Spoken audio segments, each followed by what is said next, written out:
Stop acting tough. Just sign the divorce. My husband sneered as he casually flicked the pen across the kitchen island, the metal clattering against the polished countertop before spinning to a stop. He straightened the cuff of his tailored designer suit and looked at me with the kind of contempt reserved for someone he believed had already been erased from his life. Standing shoulder to shoulder with him was my younger sister, Emily.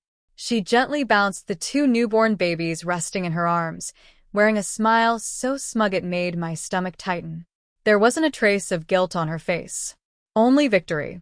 "You're Barren," she said with a quiet laugh, making sure every word landed like a blade.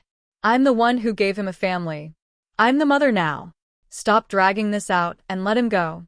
The old version of me might have shattered right there. She might have begged. She might have demanded answers. But that woman had died somewhere between military deployments, emergency surgeries, and years of infertility treatments. The woman standing in front of them now had spent too many nights watching soldiers bleed to death to waste tears on people already dead inside. Without saying a word, I reached for the pen. My hand never trembled. The same steady fingers that had stitched open arteries together under enemy fire calmly signed every page of the divorce agreement. My signature flowed across the paper with surgical precision, clean, deliberate, final. Charles barely hid his satisfaction. A crooked grin spread across his face as he snatched the documents from the counter before the ink had fully dried. His eyes sparkled with triumph, convinced he had finally broken me. "Smart decision," he muttered.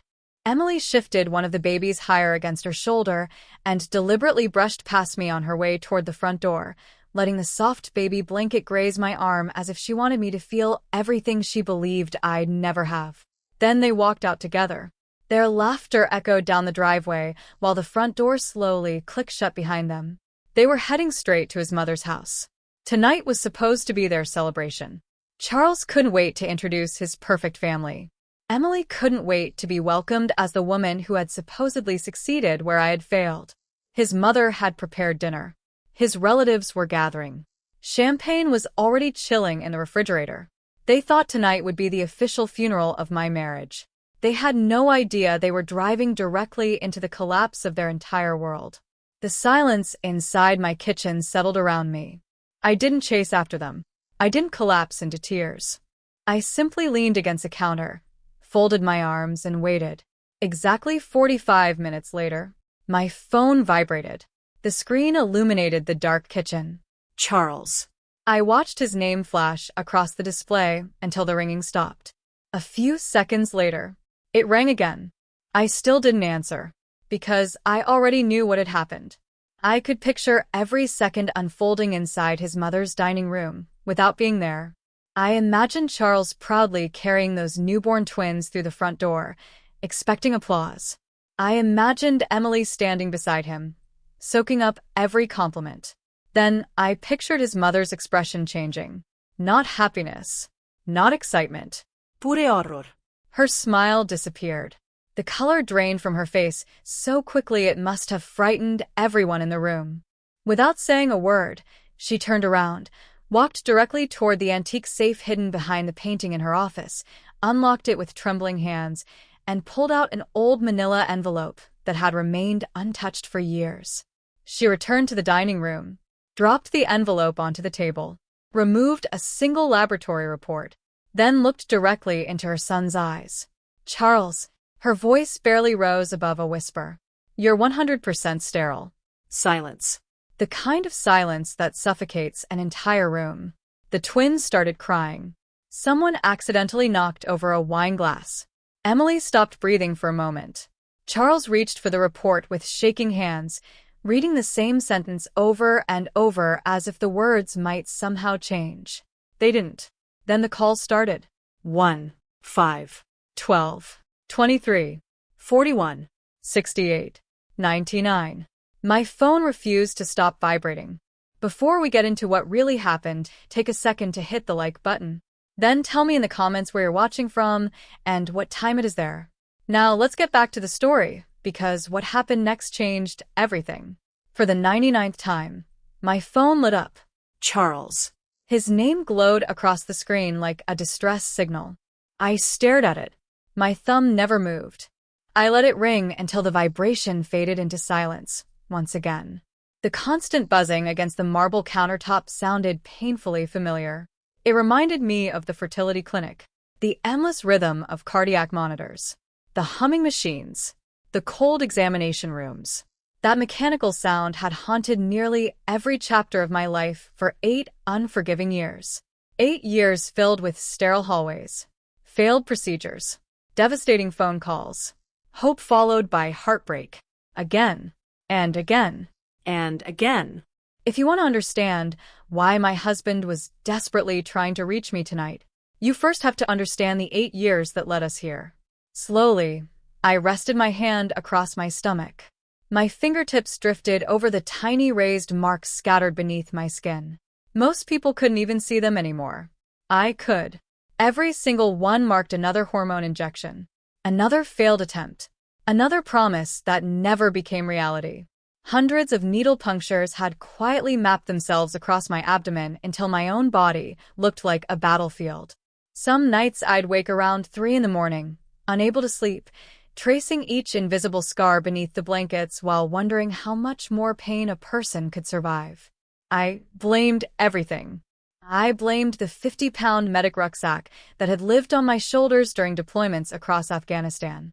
I blamed carrying wounded soldiers through exploding villages. I blamed sleeping on concrete floors. I blamed freezing nights inside temporary combat tents. I blamed 72-hour shifts without food, without rest, without feeling my own body anymore. I convinced myself that somewhere between serving my country and saving strangers, I had destroyed the one part of myself that was supposed to create life. I honestly believed military service had stolen my chance to become a mother. That belief consumed me. I can still remember one appointment as clearly as if it happened yesterday. The fertility clinic smelled overwhelmingly of disinfectant and rubbing alcohol. The sharp chemical odor clung to every breath. Bright fluorescent lights flickered above us, with an irritating electrical buzz that never seemed to stop. The plastic waiting room chair dug into the backs of my legs, leaving my skin damp against the cheap vinyl while patients around us avoided making eye contact. Charles sat beside me. He wrapped both hands around mine. His grip felt warm, comforting, safe. Whenever fear started creeping into my thoughts, he'd lean closer until our foreheads nearly touched. Then he'd smile with those gentle eyes I trusted more than my own instincts. "We'll get through this together," he whispered. "No matter how long it takes." His thumb slowly rubbed circles across my knuckles while a nurse prepared another syringe behind the privacy curtain. Back then, I believed every promise, every reassurance, every carefully chosen word. I never questioned him. The worst treatment cycle was number 11. I'll never forget it. The nurse cleaned my stomach with an alcohol pad before carefully inserting the needle into skin that was already yellow, purple, and blue from months of injections. The medication entered slowly. It burned, not like a simple shot. It felt thick, heavy, as though molten fire was spreading beneath my skin 1 inch at a time. The pain crawled through my abdomen until every muscle tightened. I bit the inside of my cheek hard enough to taste blood, refusing to cry in front of strangers. Beside me, Charles squeezed my hand. His face reflected perfect concern, perfect compassion, perfect heartbreak. The heart monitor continued its steady electronic rhythm while he played the role of the devoted husband better than any actor ever could. That night was even worse. Hours after we returned home, I collapsed onto the bathroom floor. The cramps came in violent waves. Every spasm felt as though something inside me was being ripped apart. I curled into myself, shaking, barely able to breathe through the pain. Cold sweat soaked my clothes. The tile beneath my cheek felt like ice. A few minutes later, Charles knelt beside me. He handed me a glass of water, then gently kissed my forehead. "I'm stepping out to grab your prescription from the pharmacy, babe. Be right back," he whispered. He didn't come back for 3 hours. I didn't question it. I was too busy blaming my own body for failing us. I took the needles. I took the cramps that doubled me over for days. I took every ounce of blame for our empty nursery, stacking it on my own shoulders until my spine nearly cracked under the weight. And Emily, my sweet, delicate little sister, She would show up at my house during recovery weeks with a warm casserole wrapped in a checkered towel and a sad, sympathetic tilt of her head. She would sit on the edge of my bed, pat my shoulder with her soft, manicured hand, and sigh. "You are so strong. If it were me, I would have collapsed." She said it the way someone compliments a pack mule for not falling over. She treated my military discipline as a defective condition that made me less of a woman, while she performed the role of the tender, breakable flower that everyone in the family wanted to protect. She weaponized her fragility to gain my trust, and I handed it to her like a loaded gun. The illusion shattered on a meaningless Tuesday afternoon. I was folding laundry in the bedroom, matching Charles's socks into neat pairs, while some daytime talk show murmured from the television downstairs. My phone chimed once, a text from Emily. I swiped it open without thinking. It was a misfired message meant for someone else in her twisted double life. A photo loaded on the screen. There was Charles sitting upright in a hospital bed, grinning ear to ear with two newborn babies cradled in his thick arms. His face was glowing with a pride I'd never once seen directed at me in 8 years of marriage. The caption beneath the photo hit me like a sniper's bullet. "Daddy loves you both." My heart rate dropped to a glacial pace. The sock in my hand fell to the carpet. I stared at those pixels until the edges of the screen blurred.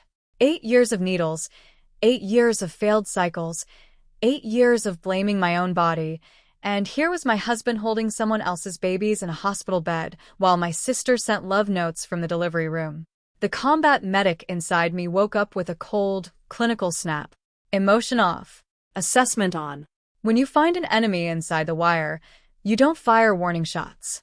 You step back into the shadows, map the perimeter, and prepare the scalpel. I locked my phone screen, set it gently on the nightstand, and made a clinical decision. This marriage was a critical casualty, rotting from the inside out. I didn't confront Charles when he came home that night. I didn't call Emily to scream. I turned off the laundry machine, walked into my home office, sat down at my desk, and began tracing the trail of blood they had left behind. That same night, Charles texted me from wherever he was hiding with my sister. "Got a sudden crisis at the warehouse. Babe, I'm going to be pulling a late shift." The screen glowed in my dark kitchen at midnight. I smirked, pouring a mug of black coffee so bitter it scraped the back of my throat, and opened my laptop. Arrogant men always leave dirty footprints. They just assume nobody is looking at the ground. I bypassed our joint bank accounts and dug into his old forgotten cloud storage, the one linked to the email address he used before we got married.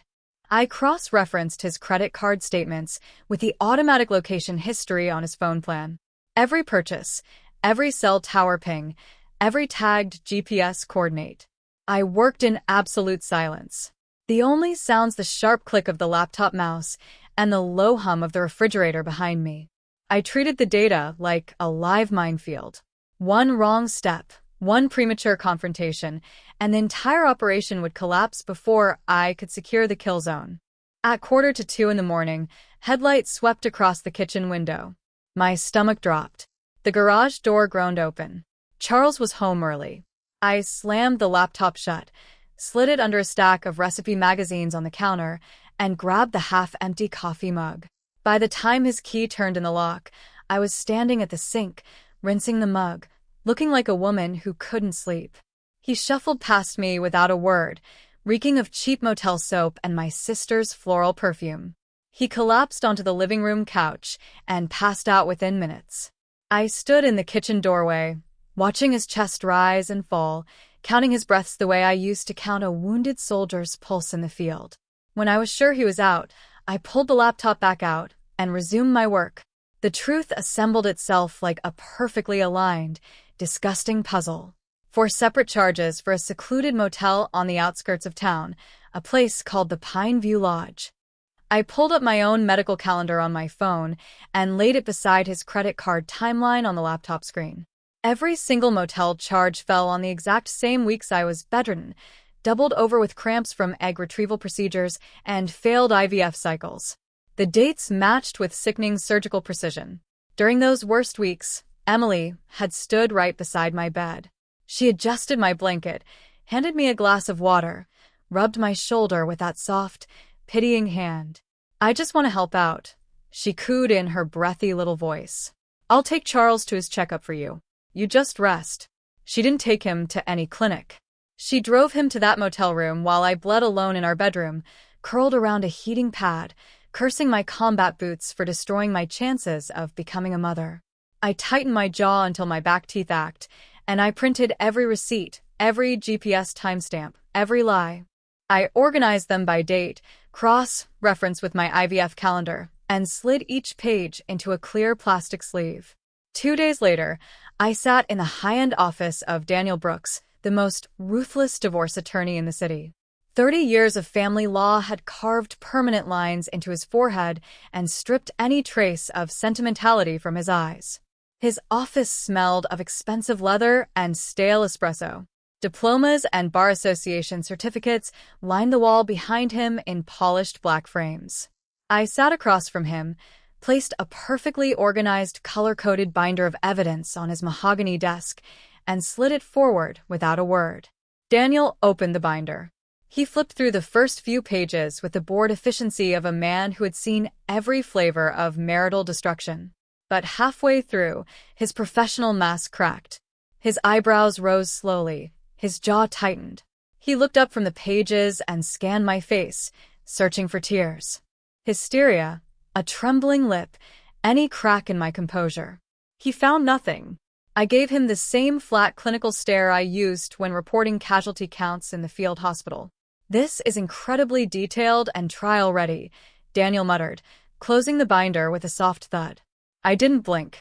I leaned forward, resting my hands firmly on the edge of his desk, my fingers pressing into the polished wood. I've had 8 years of practice on the battlefield to see things that others miss. My voice was level-clipped, delivered in the same cadence I used when calling in medevac coordinates under fire. I instructed Daniel to draft the divorce papers immediately. I wanted every single asset I was legally entitled to under state law.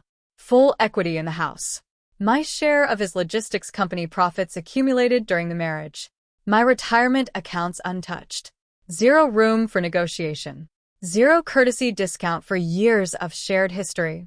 I walked out of his office, drove to the supermarket, filled a cart with groceries for the week, and went home to cook dinner. When Charles strolled through the front door that evening whistling some stupid pop song, I smiled and served him a steak with roasted potatoes. He ate it without a single suspicious thought, kissed me on the forehead, and headed upstairs to shower. I washed the dishes, dried them, and placed them back in the cabinet. The trap was set. The fuse was lit. He just didn't know it yet. 3 days into my silent preparation, my phone rang while I was organizing evidence folders in my home office. The caller ID showed Margaret, my mother-in-law. She had always played the role of the elegant, gracious matriarch, the kind of woman who baked pies for church fundraisers, hosted immaculate Thanksgiving dinners, and never missed an opportunity to compliment my military service in front of her friends. My daughter-in-law served this country. She would announce to anyone who would listen, beaming with pride. But the moment I answered her call that afternoon, the air in my kitchen turned thick. Her voice was thin, cracking like dry ice. "Natalia." She gasped, and the sound of heavy choked sobbing bled through the speaker before she could form another word. I stood perfectly still, my back pressed against the kitchen wall, my defensive instincts firing hard. Margaret never cried. Margaret controlled rooms. Something had detonated inside her. "Please don't tell him yet," she begged, her words tumbling over each other in a frantic, breathless rush. I narrowed my eyes, scanning my empty kitchen, out of pure habit. "Don't tell Charles what Margaret Mocker," I demanded, my voice dropping to a freezing clinical command. She just kept repeating her plea, cycling through the same broken sentence, like a damaged recording. I hung up. I set the phone on the counter and pressed both palms flat against the cold marble surface. A realization hit me with a sickening jolt. I had uncovered the affair. I had built a legal case that would gut my husband financially, but I hadn't hit the bottom of the truth yet. There was something deeper, something Margaret had been sitting on for years, and whatever it was had just cracked through her composure, like a fist through drywall. I picked up my phone, texted her a single address, a cafe 2 miles from her house, and a single time. 2 hours, no excuses. I walked into the cafe and found her sitting in the back booth, both hands wrapped around a water glass so tightly her knuckles had gone bone white. She looked a decade older than the last time I had seen her. Her lipstick was smeared across her chin. Her silver hair, usually pinned in a flawless French twist, hung loose and limp around her face. The mountain of guilt she had been carrying had finally crushed her posture into something small and fragile and desperate. I understood in that first glance that Margaret was not a monster. She was a coward. She had spent her entire life protecting the men around her from their own weakness. Her late husband Frank had been the same breed of narcissist as Charles, the kind of man who measured his worth by the strength of his bloodline. If Frank had seen that fertility report while he was alive, he would have disowned his own son. Margaret knew that, so she buried the paper and sacrificed me instead. Before I even took off my coat, she confessed there was a secret from 8 years ago. She said an old medical report she had intercepted from our mailbox before Charles or I could see it. Our fertility doctor, Dr. Rebecca Collins, had mailed the results of a routine couples workup, but Charles had left his childhood address on his clinic billing profile by mistake. The envelope went straight to Margaret's house. She ripped it open, read the contents, and buried it. For 8 years, she kept that paper locked in her home safe, too terrified to reveal what it said, because revealing it would have shattered her son's fragile ego beyond repair. I leaned across the table until my face was inches from hers. "Does Emily know?" I asked, my voice sharp enough to cut glass. Margaret shook her head, hard tears sliding down her wrinkled cheeks and dripping onto the table. No, only she and the doctor knew. Nobody else. Not Charles. Not Emily. Not a single living soul. I slammed my hand flat on the table. The water glass rattled violently. 2 women at the next booth flinched and looked away. "Give me the report, Margaret." She pulled her hands back, refusing to hand over her copy. "You have to see the original file, at the clinic." She choked out, shaking her head. "The proof needs to come from the source, not from my guilty hands." She wiped her tears with a crumpled napkin, looked at me with a hollow, gutted expression, and delivered a statement that chilled my blood down to the bone. "Those babies changed everything, Natalia, but absolutely not for the reason Charles is hallucinating about." She pushed her chair back, stood up on unsteady legs, and walked out of the cafe, without looking back. I didn't chase her. I sat alone in that booth for 30 seconds, processing the data. Then I pulled out my phone and dialed the fertility clinic. The next morning, I marched into Dr. Rebecca Collins's clinic without an appointment. The receptionist behind the glass partition opened her mouth to redirect me to the scheduling line. I walked past her desk without slowing down and pushed open the door to Dr. Collins's private office. She was sitting behind her desk reading a patient chart. She looked up and saw me standing in her doorway, and the color drained from her face like someone had pulled a plug. I didn't sit down. I planted my feet shoulder-width apart in front of her desk, locked my hands behind my back, and demanded my complete medical history from year one. Every file, every test, every result that had ever passed through this clinic with my name or my husband's name on it. Dr. Collins set her chart down, folded her hands in her lap, and stared at her own fingers like a soldier awaiting sentencing. I let a mother's fear override my medical ethics. She confessed, her voice barely above a whisper, she had known for 8 years. Margaret came into this office sobbing. Dr. Collins whispered, her hands trembling on the desk. She begged me not to release the files. She said, if Charles finds out, it will destroy his self-image. It will break the family. And I caved. She had chosen pity for a worried mother over her oath to her patient. She let me endure 8 years of agonizing egg retrievals only to call me after every cycle and lie claiming my eggs had failed to fertilize in the lab. She blamed my biological quality to cover up his absolute sterility. She opened her bottom file cabinet drawer, pulled out a thick, heavy yellow folder, and slid it across the desk with both hands. I didn't care about her guilt. I didn't care about her shaking voice or her watering eyes. I snapped the folder open. As a former combat medic, it took me exactly 3 seconds to scan the hormone levels and sperm morphology metrics on the very last page. The chart was clean, clinical, devastating. The patient name printed at the top of the page was not Natalia Burrows. It was Charles Burrows. I stared at the stark black ink. Male factor infertility, a severe, irreversible condition documented 8 years ago. The numbers were absolute zero. Charles could not conceive naturally. He never could. Not 8 years ago. Not today. Not ever. Margaret had buried this paper to protect her son's fragile, pathetic ego. She had watched me inject myself with hormones that made me vomit and bleed. She had watched me endure procedure after procedure, destroying my body from the inside, shouldering the full blame for a failure that was never mine. My chest heaved once. One single controlled breath. 8 years of cursing my uniform. 8 years of believing my service in a war zone had made me a broken woman. It was never my fault. Not one single day of it. My brain processed the data with terrifying speed, locking the pieces together one by one. Charles is 100 sterile. Has been for at least 8 years, probably his entire adult life. Therefore, the twin babies Emily had just delivered, the ones she was parading around town as living proof of her superiority, absolutely did not belong to my husband.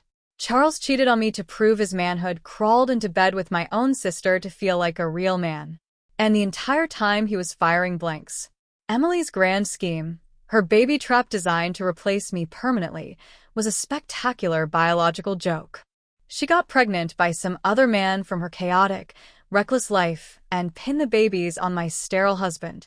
They were both living inside a filthy, delusional fantasy, too arrogant and too stupid to see the jaws of the trap closing around them.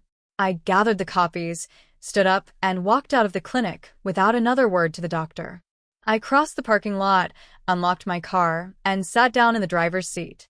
I rested both hands on the steering wheel and stared through the windshield at the empty parking lot. I wasn't crying. I wasn't shaking. I was calculating. I now held the nuclear codes to their entire existence. Charles's infertility report would shatter his ego beyond repair. Emily's mystery pregnancy would expose her as a fraud. And Margaret's 8-year cover-up would destroy whatever moral high ground the Burrows family had left. 3 weapons, 3 targets, 1 surgical strike. I put the car in drive.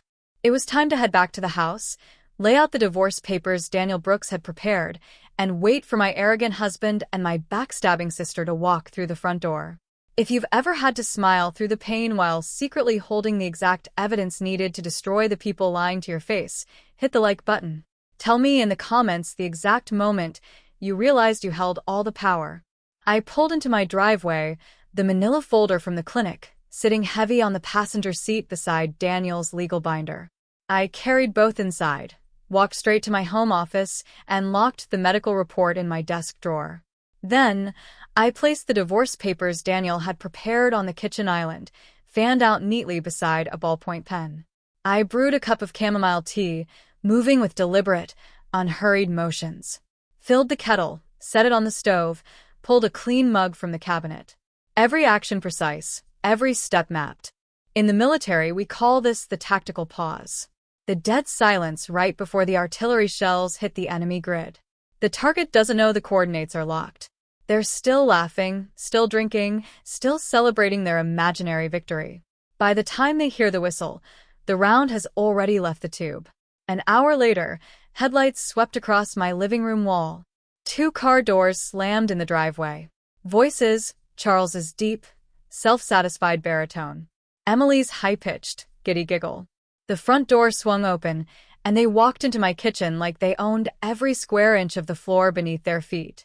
That brings us right back to the moment where the story began. Charles tossed the pen onto the counter. Emily mocked my barren womb with those babies propped on her hip. I signed the papers in cold blood, handed over the document, and watched them strut back out the front door to go parade their twins at Margaret's house. The smell of Emily's cheap floral perfume, mixed with Charles's cologne, still hung in the hallway like a greasy stain. I pulled the front door wide open, letting the evening air push the stench of their betrayal out of my house.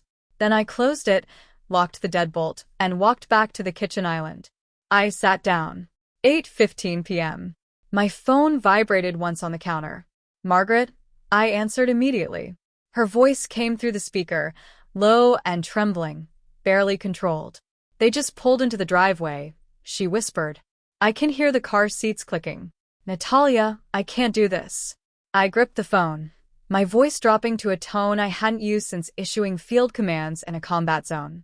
You hid this for 8 years, Margaret.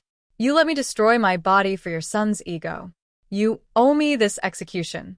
I paused, letting the silence press against her chest through the phone line. Leave the phone on the table. Do not hang up. I heard the rustle of fabric as Margaret slipped the phone into her cardigan pocket. The line stayed open.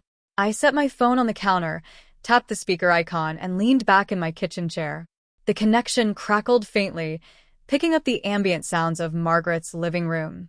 Muffled footsteps on hardwood, the clink of a glass being set down on a side table, a clock ticking on the wall. I sat in my quiet, empty kitchen, listening to the live feed from across town. I didn't need to be in that room. I didn't need to see their faces crumble. I had already outflanked every single one of them weeks ago. This wasn't a confrontation. It was an execution. And the executioner doesn't need to stand at the block. She just needs to hear the sound the blade makes when it falls. I took a slow sip of my chamomile tea, staring at the wall clock, and listened as the heavy wooden front door of Margaret's house swung open on the other end of a line. Through the phone speaker, I heard the heavy thud of infant car seats hitting the hardwood floor. Charles's voice boomed through the line, thick with arrogant pride, so loud I had to lower the volume on my phone. Mom, he announced, drawing the word out like a man accepting a Lifetime Achievement Award. You're finally a grandmother. Come meet your grandkids. Dead silence. 5 full seconds of nothing. I could picture Margaret standing in her living room, looking down at those 2 tiny faces in the car seats, knowing exactly what Charles didn't. Knowing that those babies were the biological proof of a lie she had buried for 8 years, I heard Margaret take a long, shaky breath. The kind of breath that rattles deep in the chest before something irreversible happens. Her voice came through the speaker, frail but devastating. Wait, she didn't tell you? Tell me what? Charles snapped back instantly. His triumphant tone faltered for the first time, snagging on that single word like cloth caught on barbed wire. I heard Emily's voice pitch up from somewhere behind him, sudden and sharp with panic. Charles, what is she talking about? In that split second, sitting alone in my kitchen with the phone on speaker, the beautiful truth crystallized over the line. Emily didn't know either. She had no idea about the medical report, no idea about the sterility, no idea that the baby she was using as her golden ticket had just become a ticking bomb in her own arms. Both of these traitors were drowning in their own separate filthy delusions, and Margaret was about to pull the floor out from under all of them at once. I heard footsteps walking away from the group. Heavy, slow, deliberate. Margaret's heels clicking across her hardwood floor, moving down the hallway toward the back of the house. A door opened, the metallic grind of a safe dial turning click by click. Then the sharp, heavy slap of a paper envelope being slammed down onto a wooden table. Read it. Margaret ordered, her voice suddenly stripped of everything except 8 years of exhaustion. Paper rustled violently through the speaker. I could hear fingers tearing at the envelope, yanking the document free. A long, suffocating silence followed. 5 seconds. 10:15. The only sound bleeding through the phone was the faint rhythmic breathing of the babies sleeping in their car seats. Then Charles's voice cracked. It dropped a full octave, plunging from arrogant authority into pure guttural horror. This says, he stammered his breath, hitching hard between the words. This is about me. Margaret broke down on the audio feed, deep, wrenching sobs that had been locked inside her chest for 8 years, finally ripping free. Yes, she choked out between ragged breaths. That is not Natalia's file. It's yours. You have male factor infertility. Why? She barely got the last syllable out before her voice collapsed into a high keening wail. The sound of Charles's fist slamming into the table exploded through my kitchen speaker like a gunshot. The impact was so violent I heard something crack, either the wood or his knuckles. He let out a guttural animalistic scream of pure rage that made both babies start shrieking in their car seats. The sound was chaos. Raw, unfiltered, beautiful chaos. 8 years, Charles roared, his voice shredding at the edges. I let her take the blame for 8 years. I let my wife inject herself with needles because I thought she was the broken one. Then the math hit him. I heard it happen in real time the exact second his screaming fury pivoted from his mother to my sister. His voice went from volcanic to ice cold in a single breath. "If I'm sterile," he said, and each word fell like a hammer driving a nail into a coffin. "Then whose bastards are these?" Emily began sobbing hysterically. Her words came out in broken, overlapping fragments, stammering his name over and over, begging him to listen, to calm down, to let her explain. But there was nothing to explain. The biology was absolute. The report was irrefutable. Those babies did not carry a single strand of his DNA. "Get away from me," he screamed. I heard the savage jingle of car keys being snatched off a table, the thunderous slam of Margaret's front door shaking in its frame, the high-pitched screech of tires ripping down the driveway and tearing onto the street. I calmly reached over and ended the call. I rinsed my teacup in the sink, dried it with a towel that hung from the oven handle, and placed it back in the cabinet. 10 minutes later, my phone lit up and began buzzing against the marble counter. Charles again, and again, and again. 99 missed calls. The glaring headlights of his SUV swept across my living room wall like a searchlight. The tires shrieked against the asphalt as he slammed the brakes in my driveway. The engine cut off. A car door flew open and cracked against its own hinges. Heavy, frantic footsteps pounded up my porch stairs 2 at a time. I put my hands flat on the counter, pushed myself up, and walked to the front door. I pulled my shoulders back, adjusted my posture, and unlocked the deadbolt. I opened the door with one hand. Charles was standing on my porch, completely unraveled. His expensive collar was ripped open, the top 2 buttons missing, torn right off the fabric. His hair was a wild, sweat-matted mess. His eyes were bloodshot, the white streaked red from screaming and crying the entire drive across town. He clutched the crumpled medical report in his trembling right fist. The paper so crushed and wrinkled it looked like he had been strangling it against the steering wheel. "You knew," he choked out, waving the crumpled paper wildly in my face. His voice cracked on the second word. "Natalia, you're a medic. You knew about this report." I looked at him with dead eyes, not anger, not sadness, not even satisfaction, just the flat clinical gaze of a surgeon examining a patient she had already triaged as unsavable. "I found out 2 weeks ago." I stated, my voice as cold and level as a flatline. "Right around the time your stupid hotel receipts confirmed you were sleeping with Emily every single week, I was bleeding from IVF." He flinched violently at her name, his whole body jerking backward like he'd taken a round to the chest. His knees buckled. He dropped hard onto my porch, his kneecaps cracking against the cold concrete. He buried his face in his hands. The medical report still crushed against his forehead, and began sobbing. Deep, ugly, airless sobs that shook his entire frame. "It's my mom's fault," he cried, his voice muffled by his palms. "If she hadn't lied to us, I wouldn't have felt insecure. I wouldn't have needed to prove myself. I wouldn't have cheated." I stood in my doorway, looking down at the pathetic, crumpled man kneeling on my porch. This was the same man who had gripped my hand during those agonizing IVF sessions, who had whispered, "We will get through this together," while knowing somewhere deep in his cowardly gut that something was wrong. He had let me curse my own body for 8 years. He had let me believe my military service had broken me as a woman. And when the guilt and insecurity got too heavy for him to carry, he didn't come to me with the truth. He crawled into my sister's bed to feel like a man. I let him babble until he ran out of breath. His sobbing trailed off into wet, gasping hiccups. Then I leaned down slightly, bringing my face closer to his level. My voice didn't rise. It didn't shake. It was as sharp and cold as a surgical scalpel pressed flat against exposed skin. "Your mother's lie was not your fault," I said slowly, making sure every single word landed like a suture being pulled tight. "But that lie is not what put you in my sister's bed. You decided all on your own that because you felt inferior to me, You had the right to go behind my back. You let me curse my uniform while you played house with her." He stopped breathing.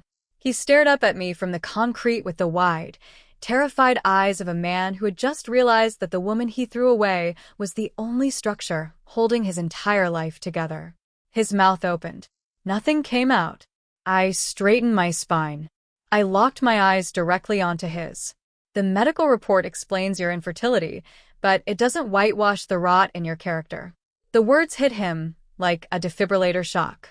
His body convulsed once. He collapsed forward, pressing his forehead into his palms, his shoulders heaving with silent, airless sobs. His last excuse, his final cowardly line of defense, had been surgically removed from his chest without anesthesia. I didn't offer a hand to help him up. I took one step backward into my house, my hand already gripping the edge of the heavy oak door. "The divorce proceeds tomorrow," I commanded, and I slammed the door directly in his face. The impact shook the frame hard enough to rattle the pictures on the hallway wall. Through the thick wood, I heard him crumple forward onto the porch floor, sobbing into the cold concrete. Several weeks later, the final divorce mediation took place in a glass-walled conference room on the 14th floor of Daniel Brooks's law firm. I walked in at 9 sharp, spine straight, wearing a dark gray suit that carried the same rigid discipline as my military dress uniform.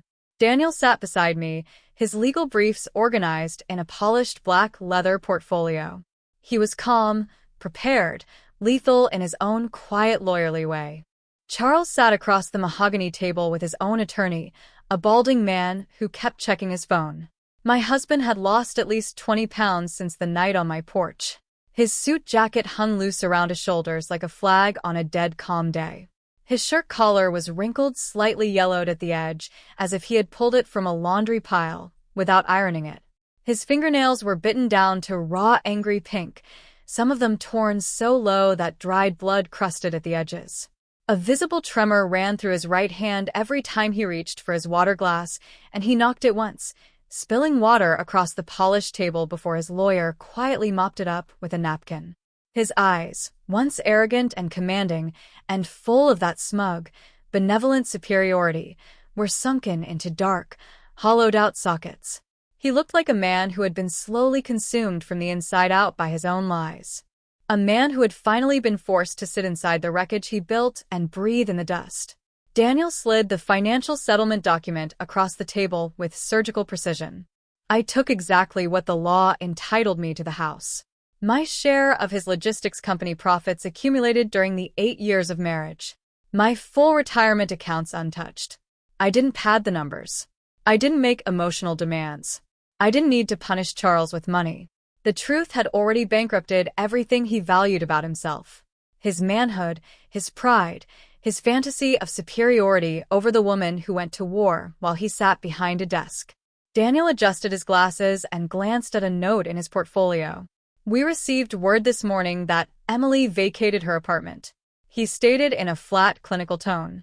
She had packed her bags in the middle of the night 2 weeks earlier, loaded her twins into a rental car, and fled the state. She couldn't handle the exposure, the whispers from neighbors who had heard the full story, the complete public destruction of the delicate, fragile persona she had spent years performing for our family. Charles stared at the table when Daniel delivered the update. He didn't ask where she went. He didn't flinch.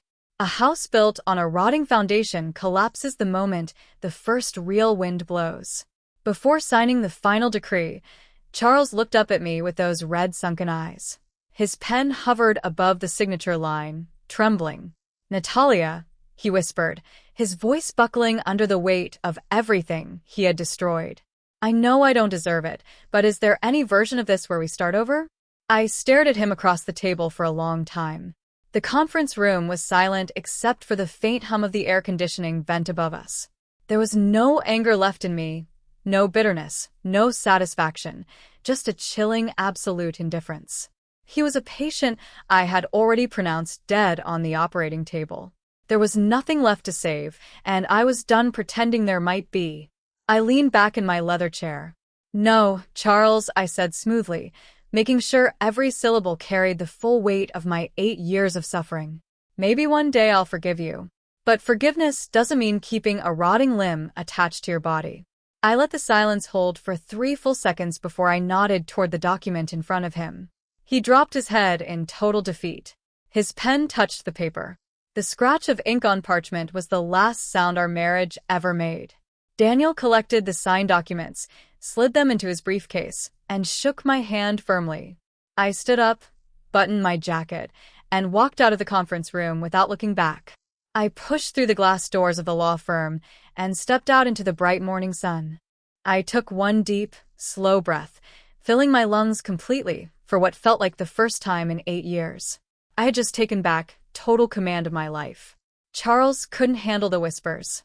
Within 2 months of the divorce being finalized, he sold his shares in his logistics company for a fraction of their actual worth, packed a single suitcase, and moved out of state like a deserting soldier abandoning his post. Everyone in our town knew the story by then. The sterile husband, the cheating sister, the twins that belonged to a stranger. His reputation was unsalvageable. He didn't fight the gossip. He didn't try to spin a counter-narrative. He just ran. Margaret called me once 3 weeks after the papers were signed. Her voice was small and tired, flattened by months of guilt and the permanent fracture of her relationship with her son. Her voice trembled over the line. "I am so sorry for hiding that report, Natalia." She wept. "I am sorry for the needles, the procedures, the 8 years of hell. I chose my son's fragile ego over your life, and I will regret it until my dying day." I listened to every word without interrupting. I didn't hate her anymore. She had finally pulled the trigger on her own buried lie. And that act of courage, however late, had given me the weapon I needed to take my life back. But I didn't keep her in my world. I was done being collateral damage in the Burus family's war against the truth. A year passed. With my share of the divorce settlement combined with the savings I'd built through years of military allowances and disciplined investing, I didn't buy a sports car or a beach house. I rented a small office space downtown, hired a part-time coordinator named Rachel, a former Army nurse who understood exactly why this mission mattered, and established a medical transparency fund. My organization helps couples dealing with infertility access affordable treatments with one ironclad rule: absolute transparency in medical records for both partners. Full disclosure, no hidden results, no buried reports, no doctor caving to a guilty family member's pressure to suppress the truth. Every couple that walks through my door gets complete access to every test, every chart, every number, both names on every file. No exceptions. The first woman I helped was a 32-year-old schoolteacher from 2 towns over. She had been blaming herself for 3 years of failed pregnancies. I sat across from her in my office, watched her describe the guilt eating her alive, and I recognized every word coming out of her mouth because they were the same words I had whispered to myself in the dark for 8 years. Her husband's results came back 3 weeks later. The problem was on his side. She called me from her car, crying so hard she could barely speak. But they weren't tears of sadness. They were tears of a woman who had just been released from a prison she didn't know she was in. I will never let another woman carry that weight alone. I sit in my new office today looking at my old military medals framed in a shadow box on the wall beside my desk. The Bronze Star, the combat medical badge, the unit patch from my last deployment. For 8 long years, I cursed those symbols. I blamed my combat boots for destroying my body. I blamed the rucksack, the sleepless nights, the field hospital shifts. I let a weak, cowardly man convince me that my service, my strength, my sacrifice for strangers in a war zone had somehow made me a broken woman who couldn't carry a child. But I was never broken. My body was never the failure. I just handed my loyalty to civilians who didn't understand the first thing about honor. I gave my trust to a man who used my guilt as a leash. I opened my home to a sister who studied my discipline and weaponized my stoicism against me. I stand up from my desk and walk to the window. My car is sitting in the first spot of the parking lot, the same car I drove to the clinic, to the lawyer's office, to the cafe, where Margaret confessed her 8-year lie. I turn back to my desk, open the bottom drawer, and pull out the last remaining copy of Charles's medical report. The paper is creased and worn from being handled, read, and reread during the worst weeks of my life. I hold it over the shredder, Press the button, and let the blades chew it into thin white confetti. I don't need it anymore. The evidence served its purpose. The surgery is complete. The dead weight has been amputated. I am Natalia Burrows. I am a combat medic, and I successfully cut the rot out of my life with my own 2 hands.